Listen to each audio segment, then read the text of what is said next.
PTV, Telebisyon ng Bayan.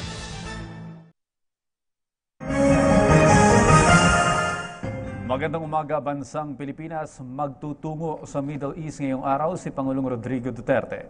Nakatakdang umalis ang Pangulo mamayang hapon para sa isang linggong pagbisita sa Saudi Arabia, Bahrain at Qatar kung saan mahigit 1 milyong Pilipino ang nagtatrabaho doon.